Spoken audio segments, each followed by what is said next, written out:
ColourPop is doing an Avatar collection. I know they have a history of making their collaborative products just really lame makeup and cool packaging, but maybe this time they'll do a good job. Well, I guess I'm making another how I would have done this collection video. Yip yip, other buckets, here we go. Brief disclaimer time, this will not be a review. I haven't seen these products in person, I don't know how they perform. They haven't even launched on the ColourPop website yet, they're launching the day after I'm recording this, so this is not going to be a review. Please don't leave an angry comment about how this wasn't a review, because I really tried to make that obvious. Also, I binge watched this show for the first time in 2020, so my Avatar knowledge isn't as extensive as someone who watched it growing up or who has loved it for many years. Even as someone who has seen every episode only one time so far, I do kind of want to rewatch it now, I thought of so many cool ideas that would have made this collection more interesting and on theme, so it kind of makes me wonder if ColourPop even tried. I'll start with talking about the parts of this collection that I think were done well, and unfortunately this section won't take very long. First of all, the Uncle Iroh tea lip mask is absolutely perfect. The Appa mirror is cute, and it's the kind of thing that people who don't wear makeup would also like to have. I love that they included Suki.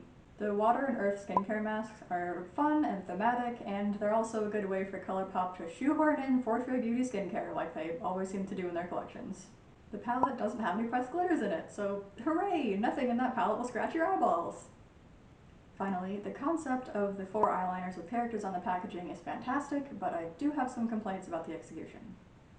So now for the part where I talk about how disappointing everything else is. Obvious problem number 1, where is Sokka? I think he's on the outside of the eyeshadow palette, but I mean, come on, the guy already feels insecure about not being a bender, and then you go and leave him out of his collection while giving Iroh and Suki their own products. No disrespect to them, they're great. But Sokka is a main character, so that just feels mean. Obvious problem number 2, there's not a speck of green in that eyeshadow palette. And the Earth Kingdom liner has this beautiful green box, and then the eyeliner is brown. Why? ColourPop put phone wallpapers on their Instagram story like they do sometimes, and the one for the Earth Kingdom was green. What do you know? So I think the intern or whoever is running their social media has seen the show, but I'm not entirely sure that whoever designed the products has seen the show, and I'm really not trying to gatekeep because that's annoying and I've only seen it once, but I mean, really, how do you do Earth Kingdom without any green? This one might just be me getting annoyed over something small, but I don't know why they decided to put Evil Book 1 Zuko on the eyeliner instead of Soft Boy, later reformed Zuko, because I think people in general like the reformed Zuko a lot more than I must capture the Avatar Zuko, because he's just kind of angry all the time. And then ColourPop tweeted, "Can we all just take a minute to appreciate Book 3 Zuko?" Which, yes, we do appreciate him, so why was he not the one you put on the eyeliner? I'm very confused by this, and I think this is further evidence that the social media person has seen the show and the people who design the products maybe haven't? Unless they were trying to avoid spoiling his character arc, but then they also put Toph on the eyeliners and she doesn't show up until later, so I'm just very confused. I think the only things that I haven't mentioned yet are the pairs of lip stains and these Super Shock highlighters. And one of the lip stains is called Fanatic, which I really appreciate that pun because the little Kyoshi Warrior fans on there. That's excellent. But then, on the other hand, one of the highlighters is called Moon Peach, and then the color is like a bluey silver? So Moon Peaches are basically just peaches, so I guess they were really leaning into the moon part of the name? Or they just assigned it a name and didn't care if it matched the color or something? I don't know, that's something I definitely would have done differently, which leads us to the part of the video where I talk about what an Avatar and ColourPop collaboration would have looked like if I had been in charge. I'll start with skincare. So, to go along with the perfect Uncle Iroh tea lip mask, you could have an exfoliating lip scrub called That's Rough Buddy. Get it? Because it's rough, and Iroh and Zuko, this is perfect, and they didn't do it, and that makes me sad, so I would have done that. Fourth Grade Beauty has lots of weird different skin milks and serums and mists and whatever, so surely they could have come up with some kind of hydrating cactus-derived thing, and then named that It's the Quenchiest, or Nothing's Quenchier, because of that time that Sokka drank cactus juice and went totally nuts. This one is very impractical and probably wouldn't ever happen, but hear me out. So you know how some eyeliner brushes are bent so that instead of going straight at your eye, you can kind of angle it instead? What if there was a bent eyeliner brush that looked like Sokka's boomerang? I mean, this would be really hard to get it right, especially because storing it would be a pain unless it like folded somehow, or like, I don't know. It's not a thing that would probably ever actually happen. I just think it'd be cool to have a boomerang brush. And then there could be other eye brushes that looked like his machete and his space sword, because I don't know. I'm just really in favor of sword-shaped brushes and like lip products and stuff. There needs to be more swords in makeup in my opinion. And if they didn't want to make the weird brushes, they could make them hair clips, I guess, because ColourPop keeps putting hair clips in these kinds of collections, so they could have a little like space sword hair clip and a boomerang, and I think that'd be pretty cool. One of the most disappointing things about this collection is the total lack of Bender blender jokes. You could have had a blending eye brush called Avatar: The Last Air Blender. It was right there! The joke practically handed itself to you, and then you didn't do it.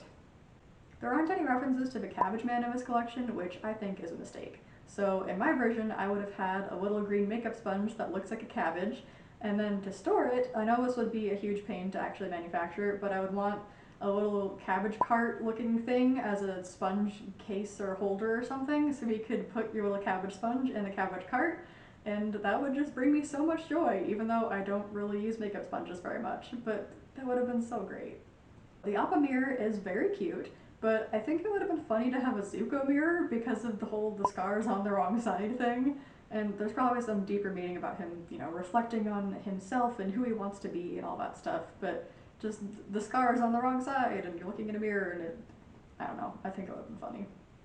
Honestly, I'm a little bit shocked that ColourPop didn't decide to make an Appa makeup bag because that seems like a pretty obvious thing to do, at least in my opinion. And if they had an Appa bag, then on the zipper there could be a little charm that says yip yip, because yip zip. When I first thought of it, I started giggling out loud to myself, and I really hope that at least some of you think that's funny, because I don't think my husband thought it was funny. But, I mean, come on, yip zip! Anyway, one final tool kind of item that I would have included in this collection is an actual Kyoshi Warrior fan, instead of just putting pictures of fans on lip products, since that's kind of a letdown. They did include a fan with the Mulan collection, so they have some kind of source to get fans, and the Kyoshi Warriors use them as weapons, which is really cool, and I just think it would have been great to have an actual fan instead of just little pictures of them. One of the most iconic lines from the show, and I think it also was a meme or something, and that's how I knew about it before I'd even seen it, was "There is no war in Ba Sing Se." So I thought, what about a smoothing primer called "There are no pores in Ba Sing Se"? Yee? I think it's really funny. And I mean, you can pretend there's no war going on, and you can filter the heck out of your skin and pretend you don't have any pores, but the war was still happening in the show, and human beings have pores. That's just how we are. Alright, let's talk about makeup now. I like the idea of having lip products for the Kyoshi Warriors, but I think that the colors that ColourPop chose here are not really right, because the Kyoshi Warriors wear a dark red lipstick. So there would still be a pair of reddish lip stains, but one would be a dark red named Suki, and then the other one could still be like an orangey red, but just name that one Azula, since I think that's the kind of lip color she usually wears. On a related note, I think it would have been really fun to have a black liquid liner named after the Kyoshi Warriors. And if we wanted to get fancy and also satisfy my need for sword-shaped makeup items, they could have been made to look like their katanas.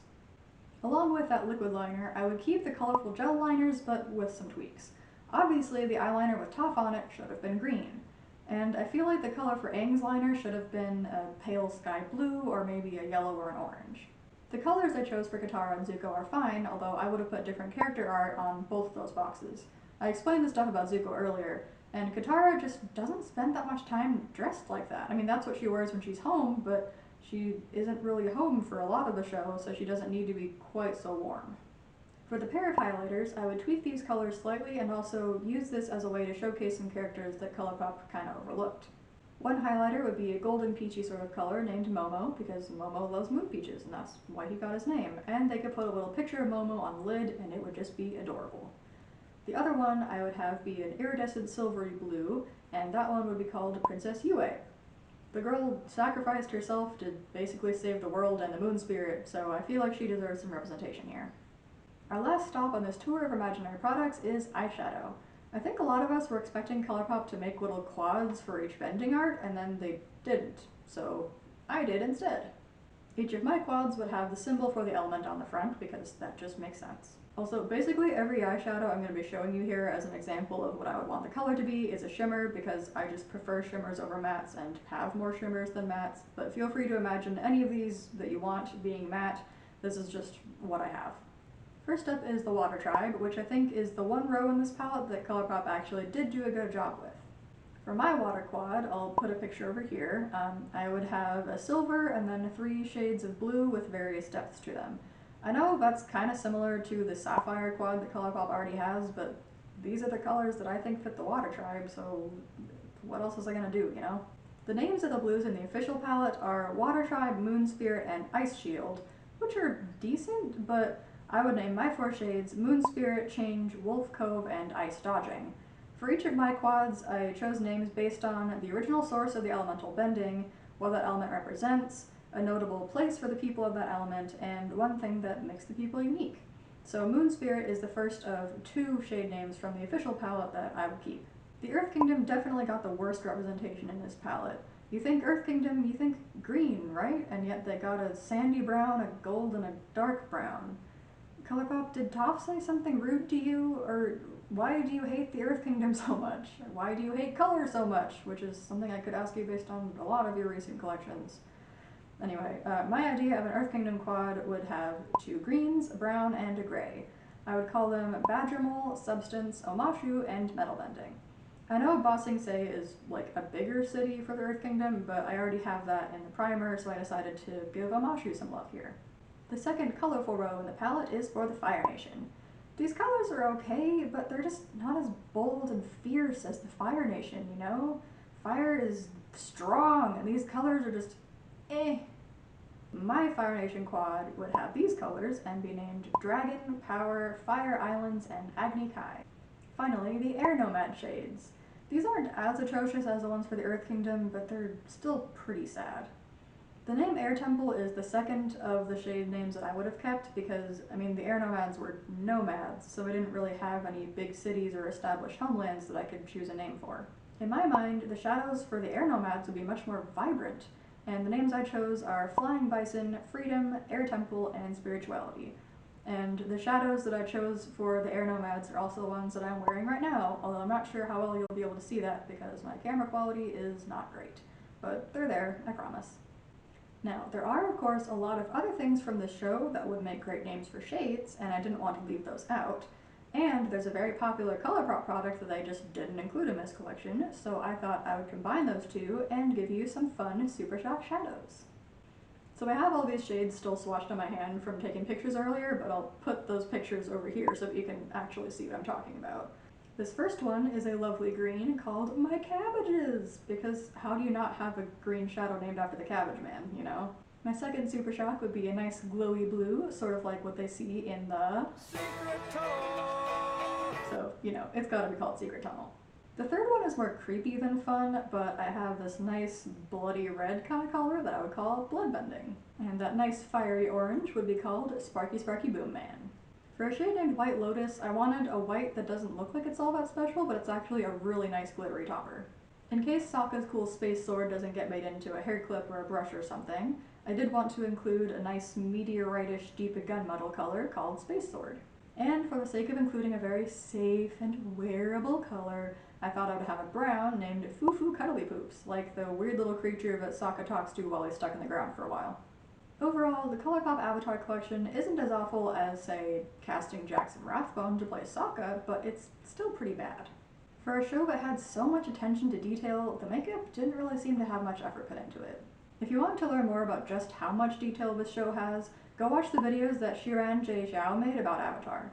Shiran is a Chinese history nerd, and they do a great job of explaining the real-world influences that you can see in the show. And watching those videos will probably distract you from how disappointing these products are. Lots of Avatar fans have been kind of roasting ColourPop on their social media because of how low effort a lot of this feels. But there have also been some people sticking up for ColourPop and saying that we should just be happy with this and stop bullying this poor multi-million-dollar company with our disappointed comments. I just want to say, makeup brands are not your friend, and they're not like people with feelings, they're companies. Customers are allowed to give feedback about things that they do well and the things they do poorly.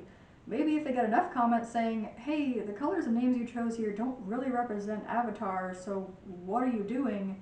They'll put more effort into making their next collaboration actually fit the theme. Realistically, no, they won't, because they know that slapping the name of a beloved franchise onto whatever they make will get people to buy it. But, you know, we can always hope. Anyway, what do you think of my version of an Avatar collection? I know several of my ideas were impractical or dumb or just goofy, but I had a lot of fun coming up with things that could have been made. If you have any ideas or things that you wish ColourPop had done differently, please let me know in the comments. That's all I have for today. I promise I'll try really hard not to go a year between now and my next upload. Bye! The themed masks for water and ground... This is a Pokemon. Dang it.